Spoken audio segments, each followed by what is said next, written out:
All right, let me know when you're ready. Cool. All right, hi.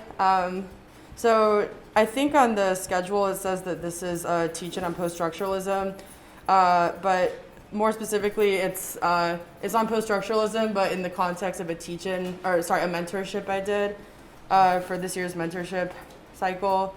I did it with Jonas Reiber, who is the pedagogue or a pedagogue of the Frankfurt chapter. So we talked about a few different things, post-structuralism kind of being like the central topic.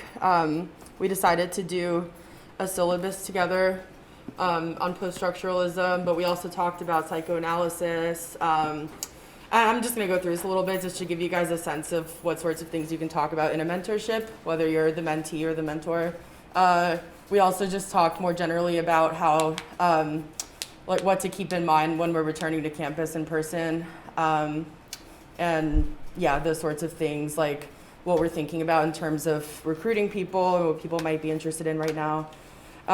So I'm going to start by reading a paragraph from a report that Jonas wrote for me to help me prepare this. So this is what he wrote about his motivation for doing the teach-in, the mentorship, and the topics that we chose. I initially became interested in post-structuralism because it claims for itself the title of critical theory, and because of its popularity among fellow students who view themselves to be leftists. Before I engaged in Platypus, I used to have rather vulgar materialist preoccupations against those and dismissed them as relativists. Ever since I began to ask myself what the appeal of post-structuralism is. Simultaneously, I developed an interest in psychoanalysis, although moreover in the sense of its use in the Frankfurt School, and Maoism in the sense of its unconscious inheritance in the New Left. And more recently, throughout my engagement with the Frankfurt School in Heidegger and his heritage, all of which initially seemed unconnected to me but come together in post-structuralism. So then I'm going to speak a little bit to my own experience with the topic of post-structuralism.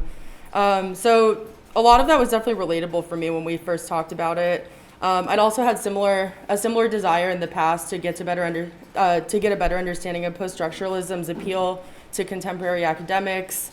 In my context of being an SAIC student, I didn't have as much of an experience of students on my campus being drawn to post-structuralism from a place of avowed leftism, because as many of you might already know, the left, there isn't much of a left or leftist presence among students at SAIC. There's not a real constituency of students participating in left organizations. There's more of a disparate, broad, undirected alignment with social justice, anti-racism, anti-colonialism, and queer-affirming sentiments present among students that also gets expressed primarily in classroom settings and through student affinity groups. So generally speaking, there's a culture of wokeness that's upheld on both like a demagogical level and also on an administrative and pedagogical level by teachers. By this, I mean that at SAIC there tends to be a culture in which students are expected by the overwhelming majority of the faculty, especially in humanities departments, to be in complete alignment with mainstream Democrat posturing. So for example, anti-Trumpism had been explicitly presented by many of my teachers as a stance that students were completely expected to share out of basic decency and adherence to like classroom safety. Pretty much. Among students who overwhelmingly tended to mirror these views without question, this posture didn't ever really seem to get channeled into any specific alignment with left organizations or concrete activism, as far as I've noticed, only with the moral attitudes administered directly by Democrat lines themselves. I can't even think of a time where I've heard of students being involved in like the DSA, for example, at SAIC. And I only say that because a lot of you are from different campuses, and I know at U Chicago there was the wide DSA for a while. I don't know what it's like at Northwestern, but I'd be interested in hearing that in the Q&A. Yeah, so the SAIC campus, simply put, is pretty apolitical. But to speak more specifically to the gravitation towards post-structuralist thought at SAIC, I've mostly experienced it in the form of readings that tend to be assigned by almost any instructor who's attempting to assign theory, not even critical theory, but theory. I've never really heard instructors call it critical theory at SAIC for the most part. And in the reading choices of peers, students that tend to gravitate towards it on their own. I took a class in 2018 on the topic of 1968 that was offered for the occasion of its 50-year anniversary. The class was promoted as a special one-off course meant to draw in lots of students by being taught in 4 sections, each covering a different specialized area of international focus from within the 68 moment.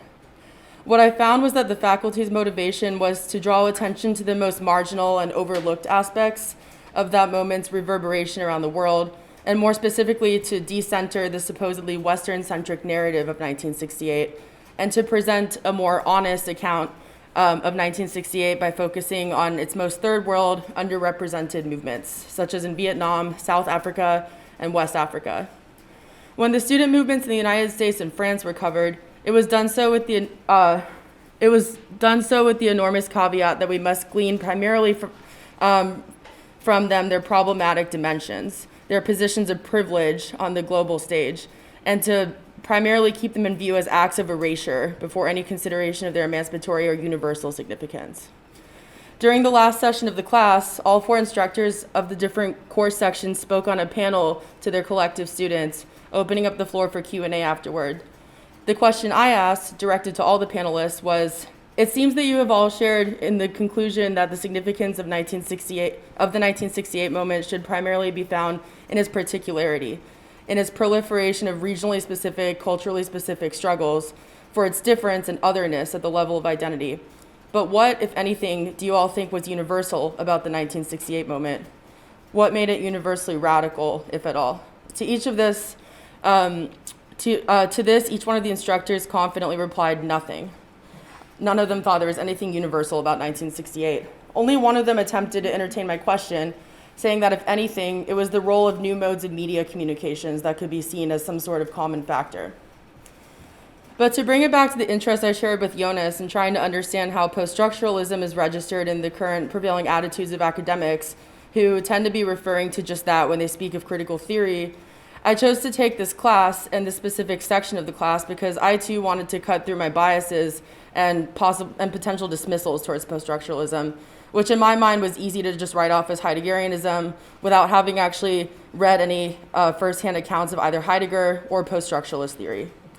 Ironically, it was in the Platypus spirit of reading things in good faith and being able to advocate for the texts in order to properly critique them that I wanted to challenge myself to not let my Platypus lens become a crutch that I could use to just vulgarly deflect the stuff I'd been taught to treat symptomatically without actually understanding the content of those symptoms and trying to see if by seeking out their rational kernel, I might locate more concretely some of the points at which Marxism's new left reification and appropriation took a turn towards the theoretical models that are so often understood as and taught to mean Marxism still today.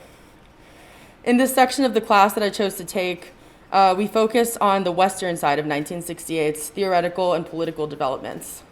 A few of the texts I read for that class ended up on the syllabus that Jonas and I co-created for our mentorship, specifically the ones that had provided me with a useful starting point for registering the Heideggerian and anti-Hegelian elements that lay the groundwork for what ends up becoming a peculiar, that is to say French, attempt to make Marxism's absence felt present at a moment which suddenly presented the need to contend with Marxist theory that had been relatively absent in the recent history of the French workers' movement in the first half of the 20th century. The post-structuralists, by trying to reconcile Marx with the humanist and existentialist and structuralist environment of French academia of their times, as well as the immediate forms of appearance brought on by the anti-establishment, anti-authoritarian movementism of the 60s, ended up appropriating Marxism's ideas insofar as they supported a generally Heideggerian theoretical premise that centered on notions of deconstruction, relativism, death of the subject, capitulation of pure being, and fetishization of the non-identical interrational in history, society, and politics. Much of this, as it turns out, lined up with the themes being discussed in the negative dialectics summer reading group that coincided with our time spent working through the syllabus. And that ended up being pretty useful to Jonas to prepare for teaching that syllabus, as he told me later, because in Germany they're on a slightly different schedule, and they ended up starting the negative dialectics reading group around the time that in the US we were starting the fall primary syllabus. That might have just been in Frankfurt. I'm not sure if that was for all of Germany. So yeah, and then I thought I would just read the Jonas's reflections that he wrote in his report this week, reflecting on the reading group syllabus we've been doing. And I'll point out really quickly, we've gone through almost all of it, except we haven't done the last week. This week was meant to, I guess I'll go through the whole syllabus first, but this last week was kind of like both of us sharing like recent, sort of like it's meant to raise the question of like, how has post-structuralism in current academic imaginations fallen below post-structuralism itself as a movement? And so I invited him to, come up with texts from his own teachers at his school or academics that he's familiar with. And so far I've chosen one text from a teacher I had at SAIC. And this was kind of like my first glimpse into post-structuralism with this teacher, where I was like, what is this? Like, and I had just gotten involved in Platypus, and I remember this teacher emailed me and said, like, can you please stop bringing up Adorno in my class? Yeah. But funny enough, he ended up really liking my thesis because he was moderating the panel that I presented it on. Yeah.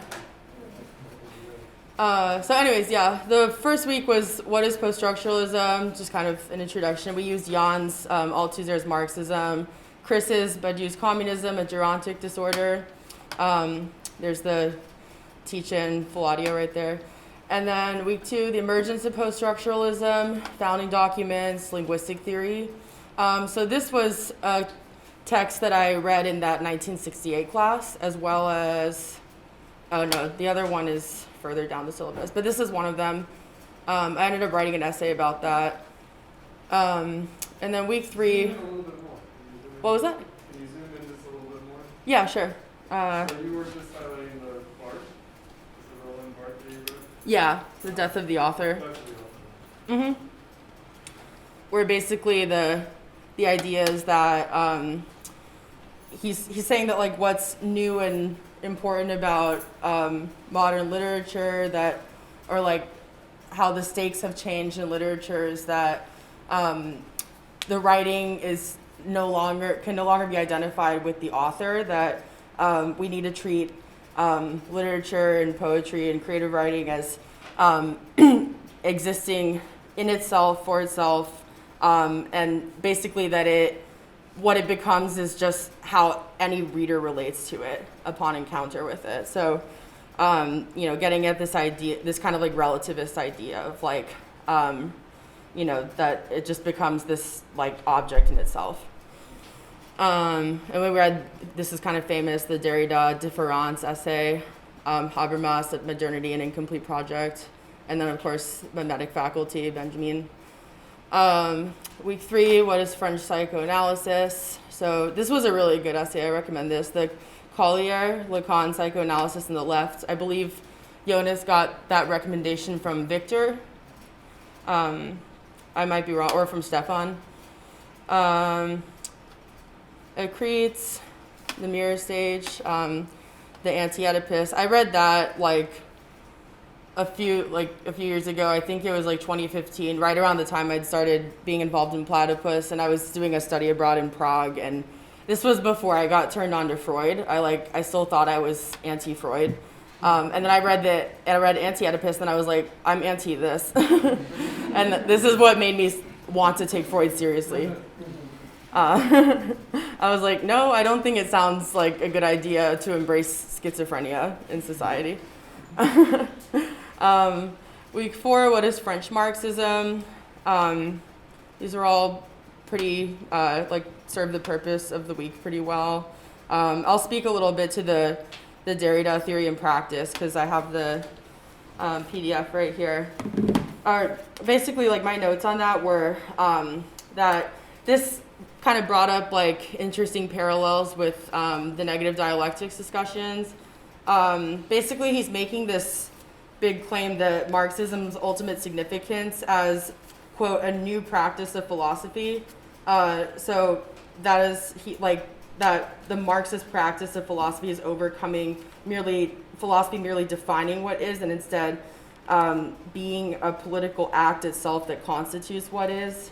It rejects a dialectic of theory and practice in favor of subordinating theory to practice by collapsing theory into practice, and hence also liquidating and treating philosophy ahistorically by rescuing it from having ever been one-sidedly theoretical, supposedly. And then neoliberalism and the welfare state. So this came out of like Jonas and I both having kind of a preliminary knowledge or sense that like in post-structuralism there was it's kind of contentious amongst like academics today whether post-structuralism, especially Foucault, was affirming and embracing neoliberalism or rejecting and critiquing it. So that's kind of what we were trying to tease out with these. And for the most part, our conclusion was that it's both, that it's pretty self-contradictory with regards to neoliberalism and the welfare state, which Jonas's notes that I'll read in a moment touch on really well.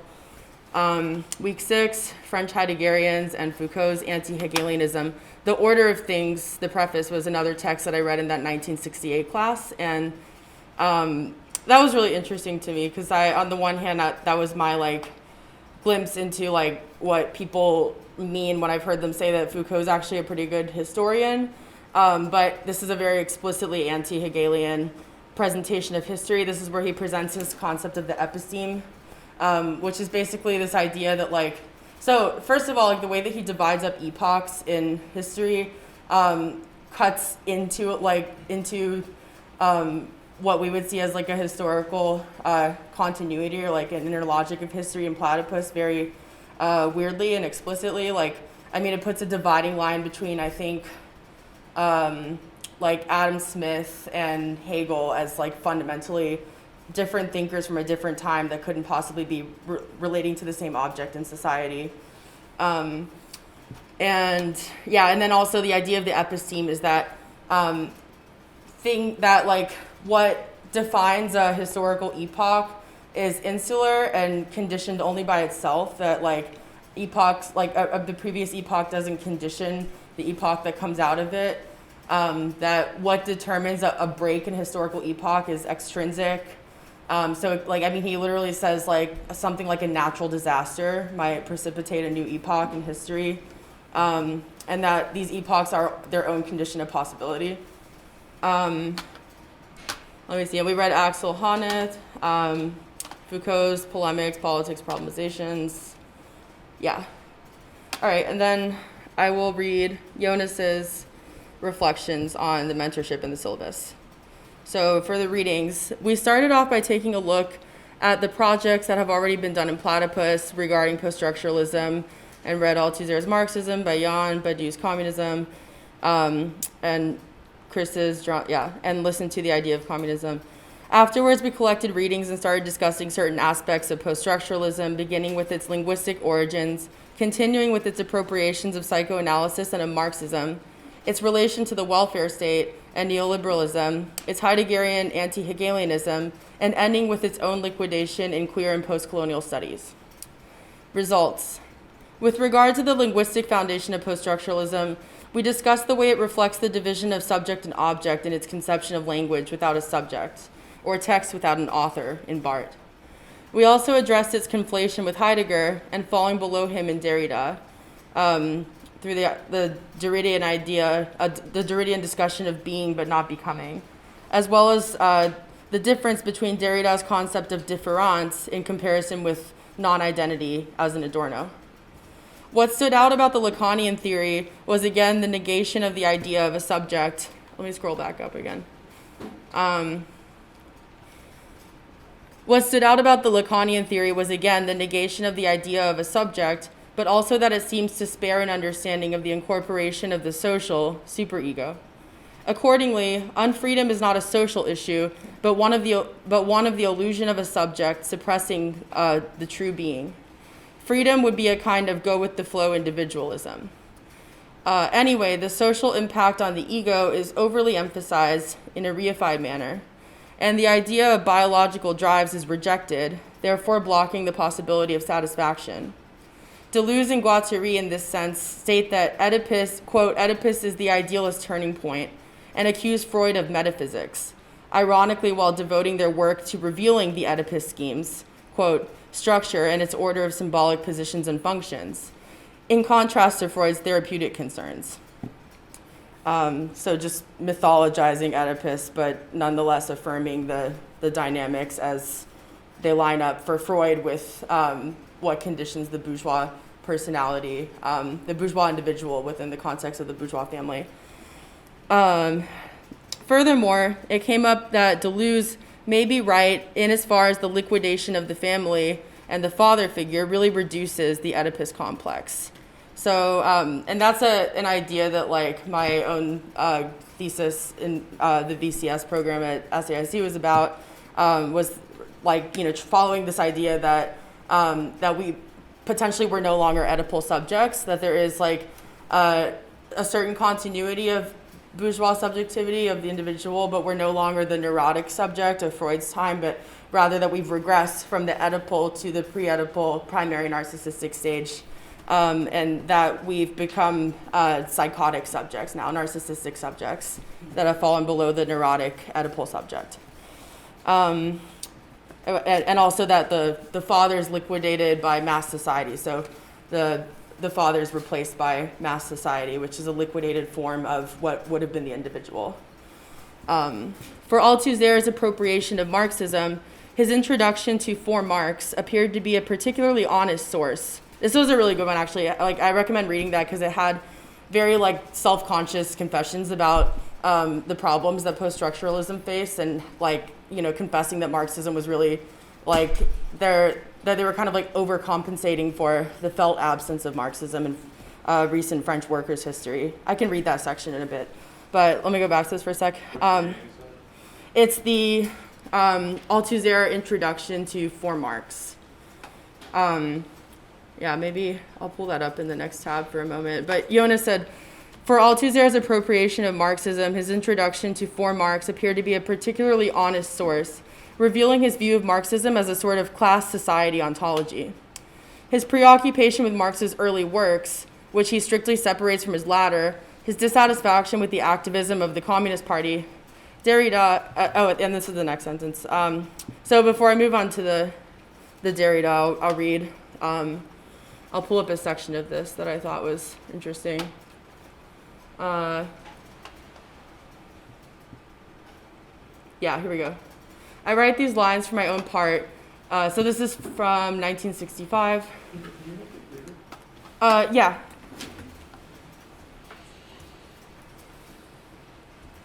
Is that good? Thanks. All right. Where was I? I write these lines for my own part, and as a communist, inquiring into our past solely for some light on our present, which will then illuminate our future. Neither bitterness nor nostalgia make me recall this episode, but the wish to sanction it by a comment that will supersede it. We were at the age of enthusiasm and trust. We lived at a time when the enemy gave no quarter, the language of slander sustaining his aggression. But this did not save us from remaining long confused by this detour into which certain of our leaders, far from holding us back in the slope of theoretical leftism, had actively led us, without the others showing any sign of restraining them or giving us any warning or advice. So we spent the better part of our time in agitation when we would have been better employed in the defense of our right and duty to know, and in study for production as such. For we did not even take this time. We knew nothing of Bogdanov and the Proletkuls, or of Lenin's historic struggle against political and theoretical leftism. We were not even intimately familiar with Marx's mature works, as we were only too eager and happy to rediscover our own burning passions in the ideological flame of his early works. But what of our elders? Those whose responsibility it was to show us the way. How was it that they too were living in the same ignorance? This long theoretical tradition, worked out in so many trials and struggles, blazoned by the testimony of so many great texts, how could it have become a dead letter for them?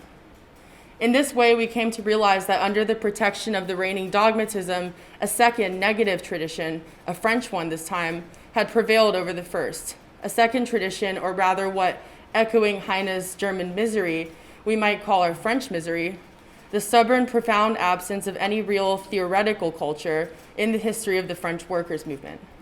The French party may have been able to reach its present position by using the general theory of the two sciences in the form of a radical proclamation. It may have been able to make it the test and proof of its indisputable political courage, but this also meant that it was living on meager theoretical reserves, those it had inherited from the past of the French workers' movement as a whole. In fact, other than the utopians Saint-Simon and Fourier, whom Marx loved to invoke, Proudhon, who is not a Marxist at all, and Poiret, who is but only slightly, where were our theoreticians? In Germany, there were Marx and Engels, and the earlier Kautsky. In Poland, Rosa Luxemburg. In Russia, Plekhanov and Lenin. In Italy, Labriola, who, when we had Sorel, could correspond with Engels as equal to equal, then Gramsci. Who were our theoreticians? Gesde, Lafargue? A whole theoretical analysis would be necessary to account for this poverty, so striking when compared with the richness of other traditions. With no pretensions to undertake this analysis, a few reference points can at least be established. Without the efforts of intellectual workers, there could be no theoretical tradition in history or philosophy in the workers' movement of the 19th and early 20th centuries. The founders of historical and dialectical materialism were intellectuals, Marx and Engels. Their theory was developed by intellectuals, Kautsky, Plekhanov, Labriola, Luxemburg, Lenin, Gramsci. Neither at the beginning nor long afterward could it have been otherwise. It cannot be otherwise, neither now nor in the future. What can and will change is the class origin of intellectual workers, but not their characterization as intellectuals. This is so for the reasons of principle that Lenin, following Kautsky, impressed upon us. On the one hand, the spontaneous ideology of the workers, if left to itself, could only produce utopian socialism, trade unionism, anarchism, and anarcho-syndicalism. On the other hand, Marxist socialism, presupposing as it does the massive theoretical labor of the establishment and development of a science and a philosophy without precedent, could only be the work of men with a thorough historical, scientific, and philosophical formation, intellectuals of a very high quality. That such intellectuals appeared in Germany, Russia, Poland, and Italy, either to found Marxist theory or to become masters of it, is not a matter of isolated incidents. The social, political, religious, ideological, and moral conditions prevailing in these countries quite simply denied their intellectuals any activity. The ruling classes, the nobility and the bourgeoisie, allied and united in their class interests and supported by the churches, could in general only offer them servile and derisory employment. Under these conditions, the intellectuals could only seek their freedom and future at the side of the working class, the only revolutionary class. In France, on the contrary, the bourgeoisie had been revolutionary. It had long been able to assimilate intellectuals to its revolution and to keep them as a whole at its side after the seizure and consolidation of power. The French bourgeoisie had successfully carried through a complete, clear revolution, driving the feudal class from the political stage, 1789, 1830, 1848. It had set the seal of its own command on the unity of the nation in the process of revolution itself. It had defeated the church and then adopted it, but only to separate itself at the right moment and cover itself with the slogans of liberty and equality. It had been able to use both its position of strength and its past standing to offer the intellectuals a sufficient space and future, sufficiently honorable functions, and a sufficient margin of freedom and illusion to keep them within its authority and under the control of its ideology. With a few important exceptions, who were precisely exceptions, French intellectuals accepted this situation and felt no vital need to seek their salvation at the side of the working class. And when they did rally to the working class, they could not radically cast off the bourgeois ideology in which they were steeped and which survived in their idealism and reformism, Juarez, or in their positivism. Nor was it accidental that the French party had to devote a long and courageous struggle to the reduction and destruction of a reflex, I don't know how to pronounce that, ouvriers, distrust of intellectuals, which was in its own way the expression of a long historical experience of continual deception. Thus, it was the forms of bourgeois domination themselves long deprived the French workers' movement of the intellectuals indispensable to the formation of an authentic theoretical tradition. So we both found that really interesting. And then I'm going to move on with Jonas's account. Derrida, let me go back to the syllabus. All right. So I think this is the Derrida he's talking about here. Derrida, according to Poststone's review of his Spectres of Marx, right here, views his method of deconstruction as Marx's heritage, which is in accordance with Althusser.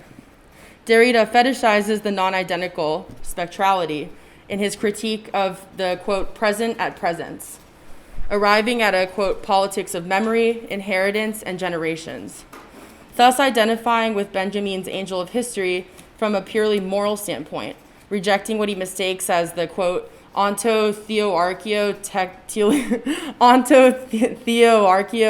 teleological concept of history in Hegel and Marx. There's a lot of these really fun categories and terms that they come up with that are super hard to pronounce, or like more like tongue twisters.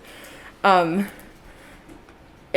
dismissing any notion of regression, therefore falling back into identity thinking. Derrida oddly concludes that there is a need for a new international, although, quote, without fixed forms such as organization, party, state, national community, or common class membership. That is, it is a movement beyond presence, Derrida proclaims. Are you reading Derrida right now? No, I'm reading Jonas's, but he's quoting Derrida. Derrida proclaims, founding on Heidegger's concept of technique and Althusser's notion of Marxism as, quote, a new practice of philosophy, theory as practice, thus subordinating the first to the latter.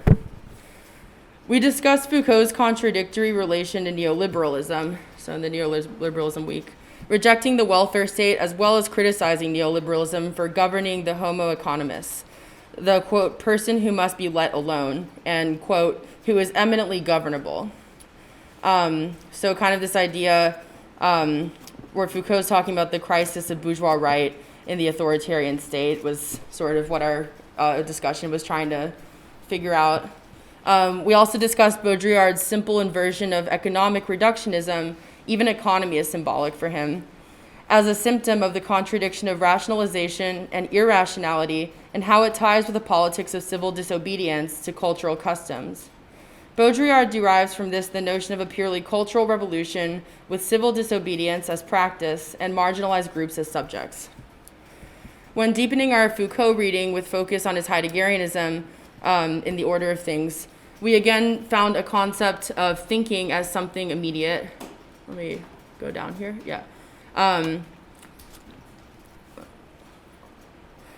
We again found a concept of thinking as something immediate without space and time, which in this case openly leads to cultural relativism.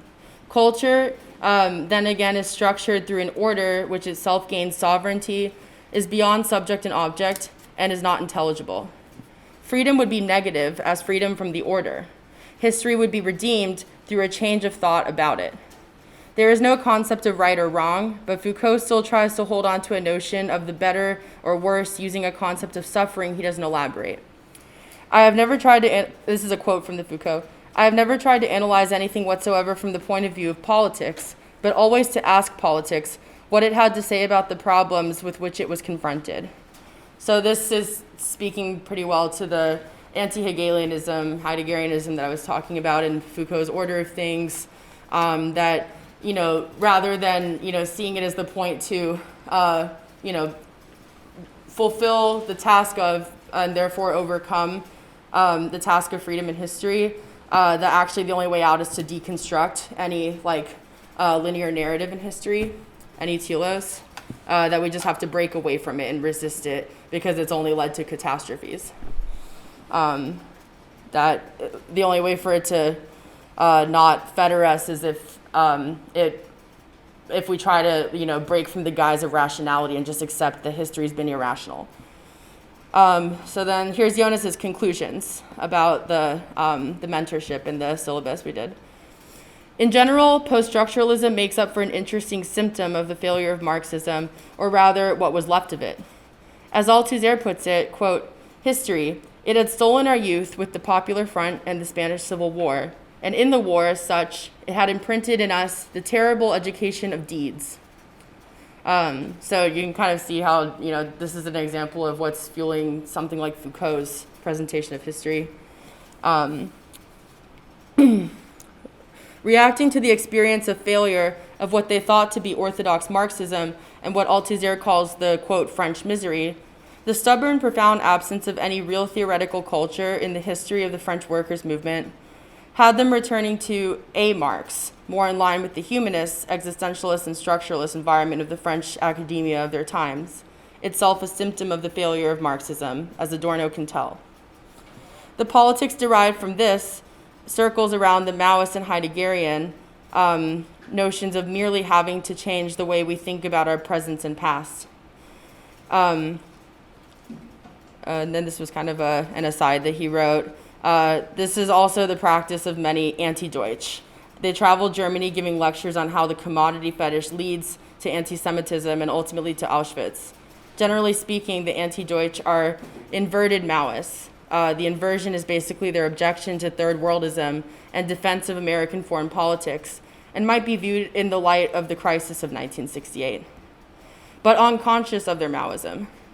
To them applies what usually is held against Adorno, who they love to quote but don't understand, which is that he only rejects Heidegger for his political positions in Nazi Germany, but agrees with him on a fundamental theoretical level. The anti-Deutsch hate the French for their agreement with Islamism rather than Zionism. This, of course, is self-contradictory. The justification of their preoccupations with theory and culture is their ontology of thinking and culture as detached spheres without a subject. They try to rescue the idea of a revolutionary subject and practice through rejecting its possibility, as with Heidegger and ontology. Ultimately, in Foucault's politics, it is viewed to be something completely alien to a subject, as it really is today, and ambivalences are declared to be constants of life, similar to the impossibility of satisfaction in Lacan, and almost like Heidegger glorifies poverty. Cool, so that was the end of his notes, and then he just gave me some of the readings he was thinking of for the last week. But I guess to end, I would also say we had like some interesting conversations in between where I was asking him what the left is like in Germany, in his own immediate vicinity. Obviously, we talked about that through the lens of post-structuralism, like, what sort of specific character does the interest in post-structuralism take on in, your environment that might be different from here. And this also kind of led at a certain point to a conversation we had during one session about, I was like kind of asking him just like, why is Platypus so successful in Germany? Or like, why does it have so much engagement? And what is sort of like specific about the impression that Platypus has made in Germany? And he said that one kind of peculiar thing is, and what he thinks is, maybe an idea of like why it's gained so much traction is that it made a peculiar splash. He said there's apparently a saying, either in Frankfurt or like in Germany in general, that like Platypus brought Lenin to Frankfurt, meaning that like there was this kind of like dormant, like solenoid, like undigested old left, like not even present sort of. And I guess he said that like when, Platypus started happening in Germany, that it sort of like revived these like, Stalinist like tendencies that hadn't really been like present in like left conversation in the mainstream.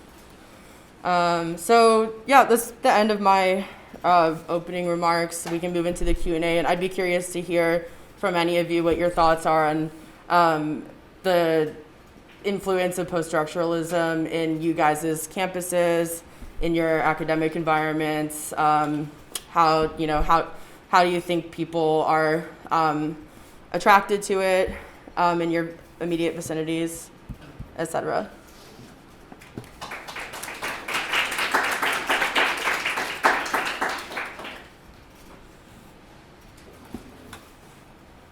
Ed? Yeah, I want others to jump in on post-structuralism, but I guess just to get the conversation started, you ended on the note of Stalinism, and I was thinking more about the Althusser quote that you read at length, and I thought, I'm going to try to talk this out, I thought I heard in there two themes that I have heard in the Stalinist historiography of the history of American socialism, and that's in socialism. So one is this idea that I think actually both, you see both in mid-20th century Stalinist historians and in social democratic historians, that really a mass revolutionary socialist party was never very necessary or plausible in the United States because, like France, it had a bourgeois revolution, right? And so the social democrats like that narrative because it means, see, you just work in the Democratic Party, right? You don't need to form a separate party. The Stalinists like that narrative because it means, well, you need to ally with the progressive wing of capitalism. It sometimes can feed into workerism. And then the other parallel is that when historians are looking into the history of American socialism, they say, well, first, there was none. Or if there was, it wasn't really Marxist. It was just a bunch of populists, right? Just a bunch of progressive populist farmers and discontented workers. It wasn't really Marxist. And then if they do admit that there was a mass party here and it was Marxist, they say, yeah, but it had no theoreticians. It had no real intellectuals, right? And so that's kind of, it's just striking to me to see both of those things here when Althusser is looking back at the history of Marxism and Marxist intellectuals in France or like thereof, right? He's kind of giving this, it seems like this statist narrative, like, well, we had a bourgeois revolution, and then he's also sort of saying, well, there weren't really theoreticians. And, I just think briefly in the American case, certainly theoretical matters came to a certain pitch in the German and Russian parties that I think they did not reach. But at the same time, it is a very characteristically Stalinist move to sort of throw the Second International parties sort of under the bus. And he's kind of critiquing the workers' way of doing that. But I just wonder if he's kind of not doing that in his own way by saying, well, there was never really a theoretician here. Even the way he treats Jaurès, I think there were certain interesting contributions of Jaurès that are maybe not appreciated here. So I just wanted to kind of flag that. I know nothing about the history of Second International France, but I just see some themes that I often pick up in studying the American example. Yeah, sure. Right off the cuff, my reaction to that is that this sort of ends up being like a Bonapartist pointing the finger at Bonapartism. That the absent, that Marxism, needed to catch up because, we just had these, vulgar trade unionist workers and that what we really need is theory. And that also kind of, highlights this, maybe or maybe not, but, that perhaps it runs parallel to, this, fetish of, needing to make theory practical. And needing practice to absorb theory, that it needs, that you need a strong theoretical movement for to have this and end up with this kind of Heideggerian imagination of overcoming philosophy and resolving the problem of they wouldn't even call it unfreedom, but of institutional oppression on the level of thought. Yeah, so I was sort of struck by something similar about this book too, just to go back to it. It's you could sort of say, he's saying all this stuff about French theorists, you can imagine saying the same thing about in English. And okay. But also why does that matter? What's the point of the French thing? He's saying, well, is this why we were so miseducated? Because there was an absence of French theory? And that also seems kind of good, it doesn't really make sense. Right. So yeah, it's not that was, the complaints of all these other countries in the First and Second Internationals, of course the idea was that, the international meant that the workers' movements were looking to the leadership of the international vanguard, the German vanguard, and then the Russian vanguard. So it's this funny avoidance, yeah. Anyone else? I thought I saw a hand. Oh, sure. Yeah, I thought you talked at the beginning. I like you talked about engaging the symptom and not just dismissing it. And you kind of talked about this throughout the talk, but maybe you could just address it explicitly, which is rather than understanding post-structuralism as wrong, as a kind of false, understanding of the world, like what does it say about reality? Like what is true about those structuralism? How can we understand that it's expressing a truth about its own moment? I don't know, is that too general? No, I mean, it's not, like, I mean, for me, one of the, the one that, like, kind of, I was like, yeah, like, this is, you know, a very, like, real, honest, like, apprehension of, like, very real appearances was, like, definitely in the psychoanalysis stuff that, like, you know, that they're correctly recognizing, like, the liquidation of the bourgeois subject, but also at the same time, like, kind of affirming that as, like, you know, sort of, like, better than the bourgeois individual, like, that the liquidation is actually progress. Yeah, but no, I mean, I'm trying to think of, like, other good examples aside from that. Like, let me go back to the syllabus really quick.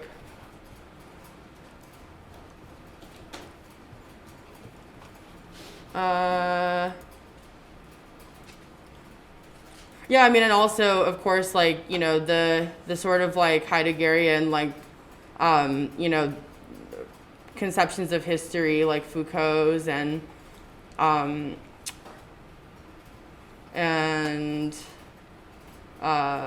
Althusser's, like, that, you know, I mean, that's an honest way of, you know, saying that, like, history is at a standstill, as we say in Platypus, about, like, the, you know, the standstill of the dialectic after the failure of Marxism in the early 20th century. Like, yeah, I mean, you know, of course, the way that that's sort of being, like, the way that they're registering, like, you know, the consolidation of the failure and kind of affirming it is where it becomes symptomatic. But at the same time, that's also, like, all happening on the ground. And it also brought up for me a lot of the stuff that was covered in our what was Stalinism in Power reading group that we did in the summer a few years ago, I think 2017.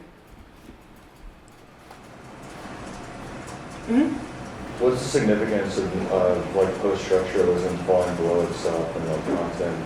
Is it solely just because of the historical element, because it's like loss of object of like the fact that it is like in some ways a liquidation of like the bourgeois subject, or is there something beyond that? So like, I mean, do you mean like the post-structuralist tendencies like in current academia falling below post-structuralism itself? Yeah.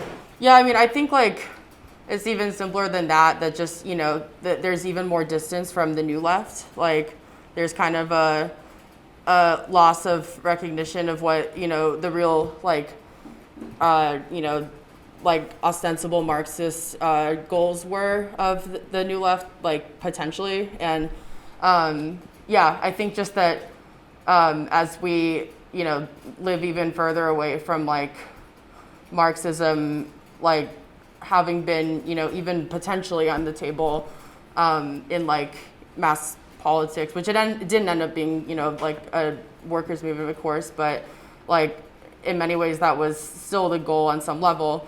Like that now, of course, like post-structuralist stuff just gets further reified into like, you know, post-colonial theory, queer theory, that it just becomes this sort of like, I mean, in a lot of my classes at SAIC, there's just like kind of this jargon of like, that we need to acknowledge a multiplicity of everything, that like, basically that there's no coherence of anything, there's no like universality in society and in history, like it just becomes this like really like identitarian like explanation for like, you know, that the irrationality of everything is actually progressive and that, you know, it's better than this, you know, like what would seem like an authoritarian presentation of history by someone like Hegel.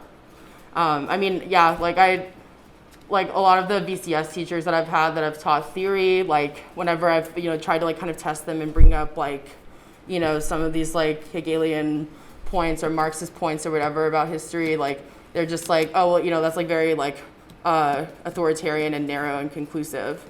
Like to acknowledge like a telos in history that, yeah, it's just kind of like, but the whole, I mean, like, I guess what was good about, you know, like reading a lot of these texts was that I realized that the deconstruction bit in this theory is like, you know, it's still responding to like an actual liquidation of politics. It's still registering a certain failure. Whereas like, yeah, then now deconstruction just kind of has like, I think more of a loss of you know, meaning in the world, in history, that it's just like becomes this jargon of, I don't know, like of whatever's happening and how people feel about it through the lens of like mainstream political views.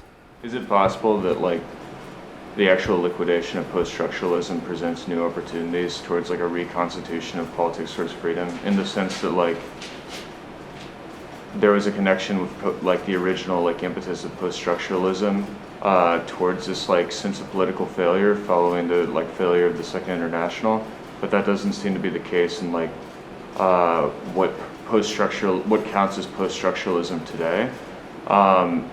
Does that open up like maybe an opportunity, considering there seems to be no actual political content of what constitutes post-structuralism today, or is it just like a further hindrance given like how reified a lot of the forms it's taken to become? Yeah, I don't think so. I mean, I think that post-structuralism, like, I mean, the liquidation of post-structuralism just like becomes another obstacle. Like, I'm not sure that it's like clearing any ideological obstacles for possible reconstitution of the left. And at the same time, you know, I don't think like that also raises the question of like, you know, what obstacles like is the reconstitution of a left facing today? Like, is it like an intellectual academic obstacle? Like, maybe not. So you use post-structuralism here because of the way you connect it to Heidegger as like a synonym for postmodernism. And so I just wanted to, you know, kind of bring out that side of it, the postmodernism side of it, especially because what you and Jonas read together is also the Habermas Leotard debate about postmodernism. And that aspect of it. Because post-structuralism is like a very specific kind of way of approaching it. That also kind of, it's about structuralism, which you didn't really get into. Yeah. And I know that one of the mentorships that went on over the summer was between Justin Spiegel and Victor Kova. They were reading Levi-Strauss. Oh, okay. Levi-Strauss. And so that's like structural anthropology, right? That's like the basic structure of human cognition. Like all cultures are based on binaries and this kind of stuff. And very modernist in that sense, right? I thought about putting some Saussure in my syllabus, but I didn't know whether it made sense to go into structuralism first. But sorry, continue. Right. It may not, right? So really, I think that what you're trying to get at with post-structuralism is postmodernism. And so, you know, there's that aspect of things. And of course, when you're narrating your academic experience at SAIC where I teach, I think, well, all right, my opportunity as a teacher there, in terms of not getting a job, but rather what I teach, like what I actually teach there, is the sort of postmodern moment. It's been like there from the beginning, like 2003, 2004, we started teaching them. Meaning that the students are kind of tired of postmodernism, even though there's nothing else, really. And so, you know, there's that aspect of things. We might be, though, returning now to a kind of postmodernism, you know, to use the language of like Leotard's critique of Habermas, like we might be back in a place where people are rejecting grand narratives and etc. What you were talking about with history, and the idea that history, you know, being oppressed by history, and you know, we don't want a grand narrative of history. We don't want a narrative of history. That history is just, you know, various different moments, you know, separated by more or less natural catastrophes. I actually agree with you, though. I should have added the caveat that that applies to grad students more than undergrads. I think, like, undergrads, I mean, and in general, of course, like there's, I mean, I see in all of your classes that a lot of students are like looking for, you know, like something other than post-structuralism, like that they actually want to hear the grand narrative because they're not getting it anywhere else, and like it makes sense to them. But yeah, mostly with like students who, I mean, that it's also like, okay, students that do read theory at SAIC on their own, like that's already kind of the minority. Like a lot of them just don't, they're doing their art, but the ones that do, it's like, with the grad students, maybe it's more of the like post-structuralist stuff and the postmodern stuff, but with undergrads at most, it's kind of like, I don't know, like Deleuze maybe, like it's more, I think that they have a more like aesthetic approach to the theory they read, like they're thinking about it through the lens of how it helps their art make sense to them, more than how it makes the world make sense to them.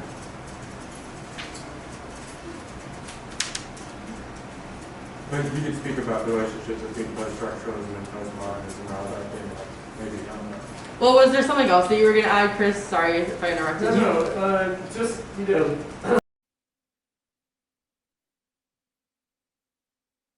right, so like in, you know, about 18 years or so, where postmodernism was exhausted, but it's a fallback now. It's a default again.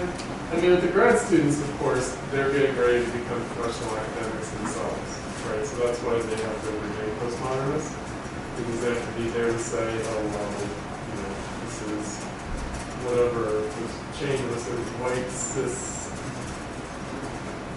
cisgender, heteronormative, the sublingual discourse, right? So, you know, you have to have that like ready, you know.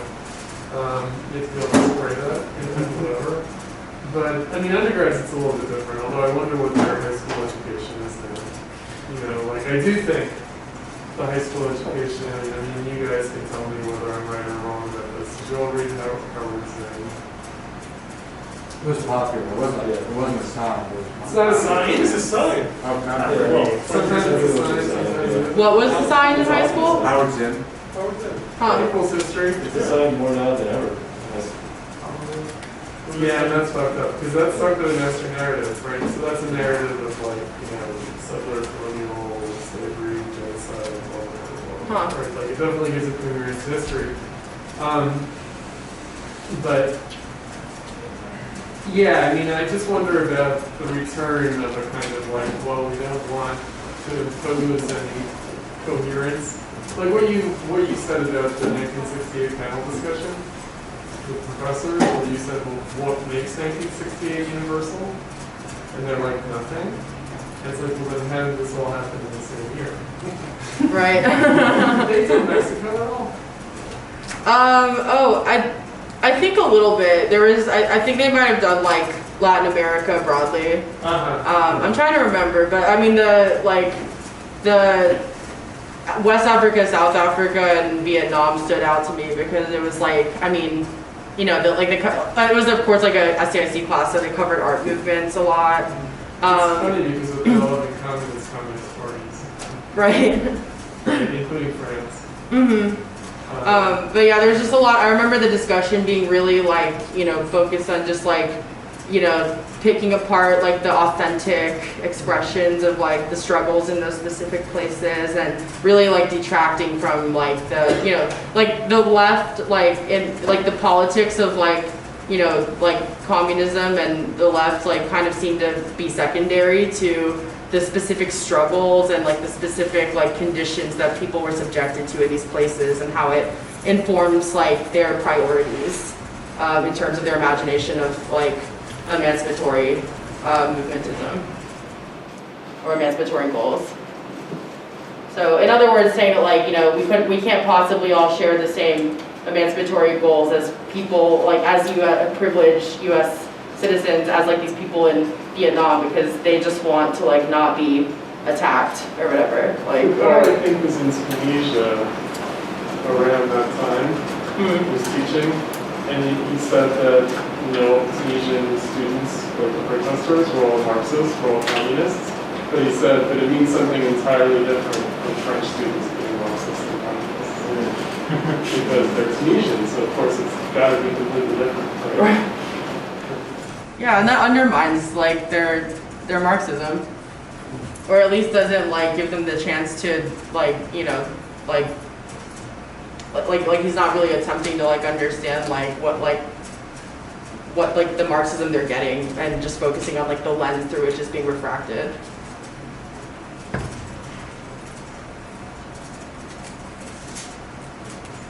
I guess this is a more basic question, but what do you think explains the predominance of post-structuralism and post-modernism in academia today? I mean, do you think there's a specific appeal, or is it just kind of the default? I mean, other than like what I was, like what I spoke to here, like we were kind of trying to like, trace the, like, like the appeal today as sort of, a phenomenon of how like a lot hasn't changed since the new left. And at the same time it has, of course, and so it's been liquidated. But I think like, I mean, in general, I was like kind of thinking about that before I came in, like how predominant is post-structuralism? I mean, I guess it is, but like, I mean, so there's academia, but then there's also like, okay, like post-colonial theory is like starting to be administered like through like public schools as like, mainstream pedagogy, like that critical race theory. There's like talk of that being like becoming standard practice at a lot of public schools, and of course people are either like all for it or flipping out.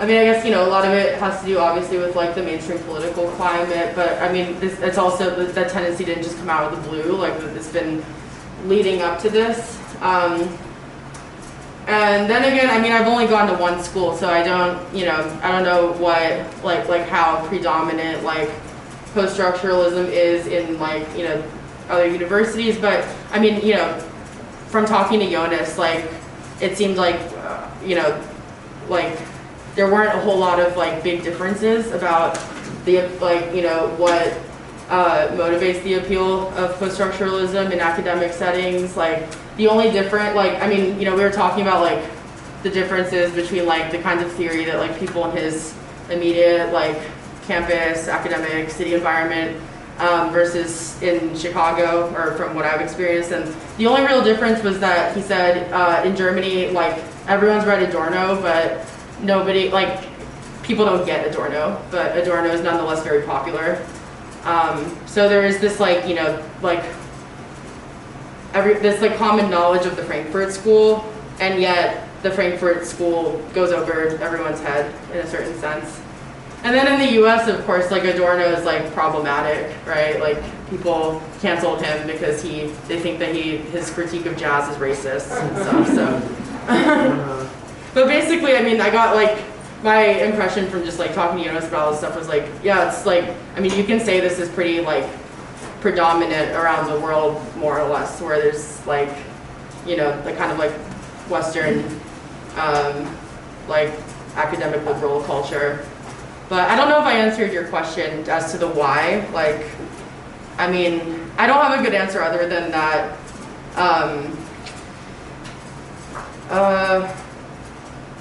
I mean, I don't know, Chris might be able to speak better to this, or there's a few people in the audience who teach, I think, aside from Chris, like, maybe like a professor would be able to explain that better, like, because you interact with other instructors. I just get this from my classes at SAIC. Yeah, if extraterrestrials came to Earth and like spied on us, and then they said, well, okay, let's look at the Earth and human civilization that exists. And so you have the sort of core capitalist countries, and then you have the sort of mass of kind of basically superfluous or weaponized or whatever. You have like the slum cities in the third world, where you have some production going on there, decentralized production. And then, be pretty straightforward, right? Like, people who are living in like Cloud City, like academia is petty bourgeois. That these, they're really jacked up on this ideology of like, fighting against their own privilege, right? Yeah. And it's just kind of like, it's transparent. Right? Yeah. It's like, oh, the privileged people have this ideology of self-flagellating for their privilege. Meanwhile, the world just is the way it is. In other words, the completely powerless people are powerless, and the people who do have power basically deny that they have power. And also that, like, I guess, if you've read Adorno's Sociology and Psychology, like, he speaks to, like, how during the 20th century, there's this, like, you know, reification of, like, academic specialties. So, like, I guess, broadly speaking, in, like, bourgeois society and, like, you know, like, I guess, early capitalist, like, early industrial society even, that there was a more, like, still, like, a kind of well-rounded, like, bourgeois liberal education where it wasn't, like, you know, like, nicheified, and these, like the humanities has this, like, angle, and the sciences have this angle. Nicheified, right? Not nicheified. Yeah, niche. Not nicheified, that would be better. Or worse. No, niche, yeah, nicheified, specialized, like, yeah, the Adorno talks about how, like, you know, it, like, how it's symptomatic of, like, you know, the crisis of bourgeois society and capitalism, that, like, psychology has to be treated as, like, you know, quantitative, like, as like, scientific, and sociology becomes, like, the specialized study of society, and that, like, you know, that psychology no longer appears as a category of society, as a phenomenon of society, that it's just they're registered as separate disciplines. And so then I think that's kind of, like, I bring that up to say that, you know, it's sort of speaking to what sets the stage for, like, the humanities to become this, like, kind of, like, really niche, like have this, like ends up having this very, like, petty bourgeois, like, middle class ideology of, like, you know, community care, and, like, you know, being aware of your own privilege, and all this stuff that, like, speaks to middle class people more than it does to workers. Yes, I wonder one way of getting at your question is looking at the alternative that's offered, or a kind of neo-Hegelianism and neo-modernism, a kind of you know, critique of postmodernism. And I wonder if that strikes people as just not realistic or, like, accurate. You know, I think Marco complained about how in the Pippin essay he describes our failure as the best we've been able to do so far. And does that really describe the 20th century, that we tried really hard but didn't get it? Or did something more profoundly kind of pathological happen? Does postmodernism still speak to our world in ways in which what Pippin presents might seem out of touch or Not appealing. And that's what I was trying to get something to address the question of the kind of truth content of postmodernism. But it might be affirmative of something, but it might still be expressing a real problem, whereas Pippin might just kind of paper over those problems. What's interesting that also in there is just, like, speaking strictly from Platypus, is you can see that's, like, kind of desire towards, like, neo-modernism, or, like, a revival of, like, this neo-Hegelianism, like, either both in the philosophy debate, but also kind of in, like, Caesar as a thing, which has this desire towards, like, a neo-modernism that seems pretty dissatisfactory. Well, there's, like, the philosophy debate where it's like, why not Hegel? And it's like, why Hegel? And it's one thing I think I try to get at with Pinker, is that Pinker and Pippin want to make Hegel smaller, and maybe that actually the critical potential of Hegel is how it might actually be at odds with our moment. Okay, so can someone who goes to Northwestern here tell me what the student left presence is like on campus here? I don't really know much about it. Sort of If there's one. disintegrated. What? It's sort of disintegrated, kind of. There's, like, a new YDSA. Oh, really? It's like their third try. There's new leadership of NUIDSA this year. Because I knew the person who led it last year, but they're no longer in charge. So I'm going to investigate that soon. But there's also a couple ostensibly political student groups. There's SJP, Students for Justice in Palestine, which I think was actually revived 2 years ago after a long period of non-activity. And then there's Fossil Free Northwestern. But get rid of the fossils?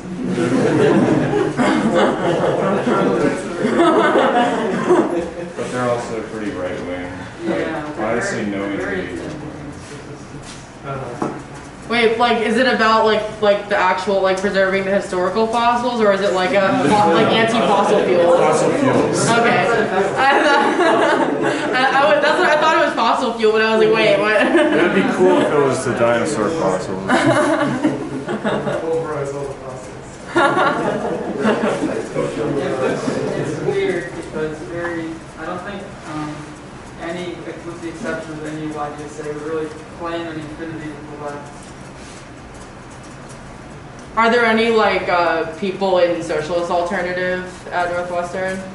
Not that we've ever met. No. Yeah. I think in Chicago. Yeah, I'm trying to put my feelers out and figure out what's going on because I want to take SAIC chapter to left events, and we got a lot of people that signed up at SAIC. I don't know if I told you, Chris, like a ton on the sign-up roster, so hopefully I can bring them out to some, I mean, I don't know, at the risk of depressing the shit out of them. Yeah, I don't know, I just want to see what's going on, which groups are actually doing anything. We had big protests against the campus police last year. Oh, that's right. Mm. I forgot to mention. And so maybe There's a group called NU Community Not Cops. And so they identify as prison abolitionists, prison and police abolitionists. Someone was actually here this morning for the panel who asked, like, what do you guys stand on, like, prison police abolition? Let me add, like, a fourth art of this, of, like, restructuring, like, restructurism or something. And then all three people were like, what do you mean by that? So the main currents then here would be like police and prison abolition and like indigenous resistance, land back kind of thing. I'm surprised that that's not like happening in like any actual capacity at SAIC. I feel like out of anything that like the indigenous land acknowledgement stuff would like maybe get like a group together that does some protest or whatever, but I like people just don't like do like activism like in the context of SAIC. I'm sure there's students that go to protest, but there's nothing like organized like in the context of the campus, which is like unique to SAIC because like I mean from what I know about like Northwestern and U Chicago, there's at least usually some like student group activism. Okay, also speaking of police and prison abolition, this is a little off topic but related. I was curious if anybody here has any thoughts on Discipline and Punish by Foucault, and if it lines up with like the, I was, cause I thought I had like heard that, that it was, it spoke to the neoliberalism and welfare state question a little bit, but I was like browsing it and trying to decide whether to put it on the syllabus, and I couldn't see anything that felt directly related to it. But I've heard that it's also kind of Foucault's neoliberalism. So has anyone read that, and do you think it's relevant? Which Discipline and Punish is Yeah. neoliberalism? I feel like I might have heard that take, but I might be wrong. It's later. In other words, I think that he does these lectures on like the biopolitics stuff. Yeah. Is Oh yeah, I read more like those. the neoliberal stuff. Mm-hmm. He does, Yeah. it's kind of later lectures on like economics and society and biopower and biopolitics. I think Discipline and Punish is maybe 76. I mean, it's not too early to be about neoliberalism, but it's kind of not yet. Okay. It's more about the prison protests of the 60s and 70s, like Attica. Okay. Yeah, Attica prison, yeah. He was, I think even Foucault was there for that. If you hadn't read it, it's pretty solid. It's definitely like still symptomatic of kind of like his thing, but it's worth reading. It's cool that you read Order of Things. I think the intro that's actually really interesting. I had to read that for like a Foucault class I took here.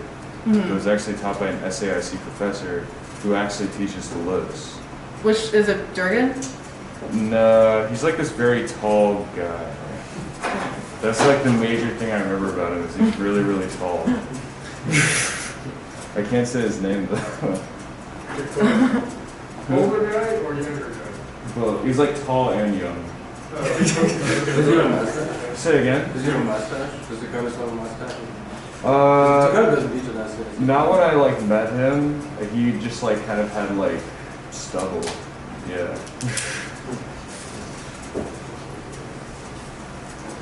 Actually, could someone clarify to me in what sense is post-structuralism or post-modernism affirmative neoliberalism? Like, what do you mean by that? And then like posterity or something? I'm very unfamiliar. Yeah, sure. with ideas. Let me pull up the birth of biopolitics and see if I can come up with something more concrete to answer that question.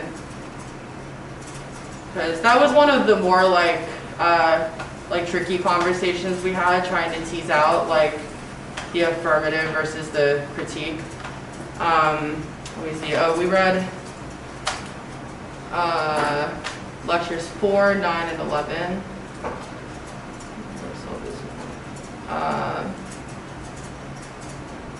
So 4 is on phobia of the state, and then 9 is American neoliberalism. 11 was the Homo economist. Let me see. I'll go to. Sorry, I'm like trying to remember like from my notes. Just well, so I guess like the way I would like kind of generally preface that is like that Foucault is both like critiquing like he's critiquing the welfare state and like the Homo economist, but then at the same time, like I guess where you could say that his anti-neoliberalism becomes neoliberal is in that he like ultimately sees that like that we have to like he puts his optimism in his faith in like the idea of civil society organizing, sort of like the problems of the neoliberal welfare state could just better be solved in the hands of like civil society, like petty bourgeois sort of like forms, like through like the arts and stuff like that, through programs. So basically he's just kind of saying that like that citizens can do what the neoliberal welfare state is trying to do, but better. That's like a kind of the vulgar, broad way of putting it. But I mean, let me see here. He like talks about Adam Smith and let me scroll down really quick.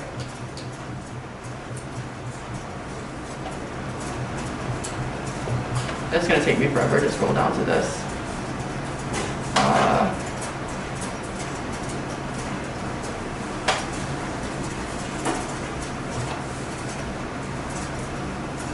Also, like neoliberalism, it's like associated with the end of ideology. Also, right? There's the sense that like this was the end of history. It's the end of ideology. We can these grand narratives are done with, and it has that very much in common with this postmodern sensibility, which you might associate also with post-structuralism. I think the idea of it is that like a structural, like ties in philosophically or epistemologically with structuralism and modernism was the kind of high 20th century like Fordist developmental welfare state, right? And you see this especially in the third world as well, like the lens is economic development, it's sort of state-driven, you incorporate the unions into the government, and you have, something like, you have a kind of Scandinavian social democracy, you're trying to do that in the world, and I think, like, actually, Robert Pippin mentioned earlier, with his Hegelianism kind of ties in with that vision, right? Like, let's have 1,000 years of the New Deal, upward and better, and it's going to be grounded in the power of trade unions. And so, like talking about Foucault saying that citizens can do things better, but like, who are those citizens? I think by the neoliberal era, it's a lot of the 1960s social movements, 60s and 70s social movements, who are organizing along a seeming like plethora of identity-based lines, and so you're seemingly breaking the master narrative, right? Because now it's going to be women's movement, gay movement, African American movement. So seemingly it's kind of like a pandemonium of subjectivity, right? Because they haven't yet coalesced around the intersectionality to say, like, okay, now our view is how it's in overlapping professions. So there's kind of this interregnum where, what it means for citizens to to do better themselves, like what the state's been, what the state has been before, is to have these kind of public private partnerships that kind of Anti-bureaucracy. Anti-bureaucracy. Dislodging the power of the trade unions and Anti-big corporations. Right? So the idea of more decentralized civil power, economic power, political power. I mean, the post-colonial, so that's the other bit that was touched upon. So the post-colonial part of it is that there's, with the new left, with the 60s, there's this idea that the post-colonial state is actually a neo-colonial state. Right? So like the kind of newly independent states are just carrying on with the same colonial project because they have this Western developmental kind of approach. So they're following the same, like basically what, the idea is that it's neo-colonialism, that the Western powers got the local people to do it for themselves, what the Western powers are trying to do in those countries.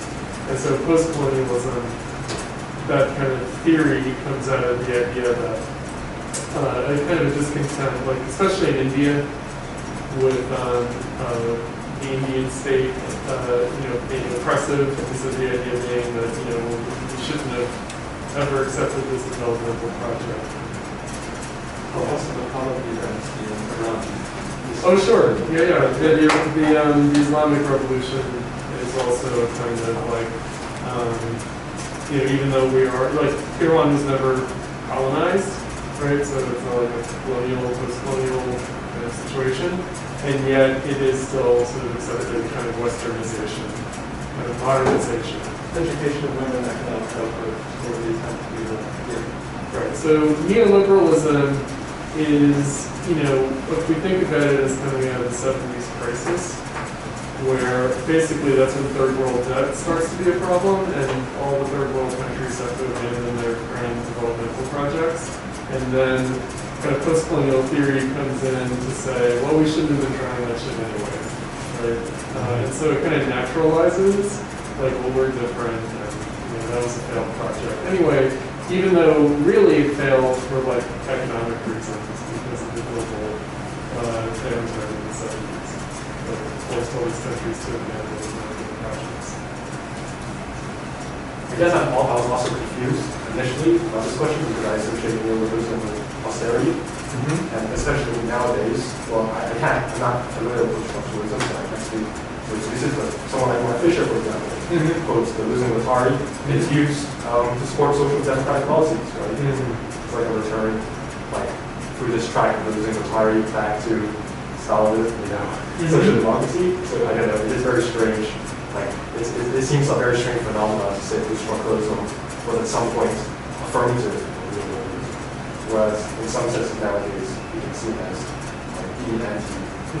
For Mark Fisher, so like I feel for my brother. Because like Gen X sucks. Yeah. Generation, like we're definitely depressed people. We were losers. We were slackers. That was cool, but we were just losers. So basically, we didn't know what the fuck we wanted, right? So of course, we could like, use anything to argue for anything, right? So, I mean, we're not saying like Foucault cheered on Margaret Thatcher, but the idea that like his critique of things like prisons, mental health asylums, is really bound up with his critique of the authoritarianism of the welfare state, and he doesn't really know what he's doing that's going to happen next. He's not like, he doesn't foresee Margaret Thatcher, but his critique of the welfare state is what is part of the phenomenon of the emergence of neoliberalism. This is why we see the New Left actually produce neoliberalism, perhaps unconsciously. it also got the world that it wanted, right? It did in some Because you can respects. have long hair. Yeah, you can have long hair. tattoos. Those things have been overcome. That's I mean, in past panels we've had like the old guy in the panel has been like, yeah, in some sense we got what we wanted because I can wear my hair long now. That's but also that you're right. Like it's like you can wear your hair long, but you can also be an evangelical Christian or an Islamist. So it's like part of the people who replace what the state did. It's like the new left and these kind of free movements and lifestyles, but it's also the new right and these kind of religious, civil, social organizations, sometimes actually politically based facilitators. Don't forget the evangelicals who love social work. They're not just, mega churches, right? Yeah, during the week, and they do a lot of advocacy for immigrants and stuff, because they love to convert immigrants. That's like a main focus of the evangelical Christians. So is it fair to say that, like, in his critique of, like, the centralization of the economy and the welfare state, to critique bureaucracy doesn't exactly mean that he's arguing just against bureaucracy, because the alternative that he's proposing is also just more bureaucracy? It's NGOs. It's not bureaucracy understood. And France is also different from the United States because these European countries are a lot smaller. And France is super centralized, right? So, and education is like a public institution, like all education is basically state-run. That's true of European countries in general. And so, the American situation looks different, right? So it's a more decentralized and more privatized to begin with. Austerity, so the issue of austerity is interesting because it is kind of like people should do for themselves and not rely on the government, right? Like that's kind of the main neoliberal idea. And that is a convenient notion when the government can no longer afford to do what it used to do. I mean, you could argue that, of course, the government could afford to do what it used to do, but apparently not, right? So, and also outside the United States, there were real budget crises. Like in the United States, there's this so-called budget crisis that they worry about the deficit. It really doesn't matter. But in other countries, so in the 80s, Mitterrand is a socialist in France. Like he is the neoliberal president of France. He is the longest president of neoliberalism, even though he's a socialist. And even though his cabinet members are ex-Trotskyists, right, they start neoliberalism. And it is under a certain kind of economic pressure. So that, also there are two waves. So the Great Recession type neoliberalism, like the austerity of the recent period, is different from the austerity of the post-1970s period, which is where the new left comes up. So the new left is happy to see a lot of things get jettisoned that they saw as oppressive because the government was to not be able to afford them anymore. And then also said they're not just. Going back to like kind of philosophical ideology, it sort of feels like, I wonder if people think this is true, it sort of feels like post-structuralism and post-modernism are the more characteristic approaches of that first wave, whereas it does seem like intersectionality is the more characteristic kind of philosophy or worldview of like the more recent, like contemporary individualism.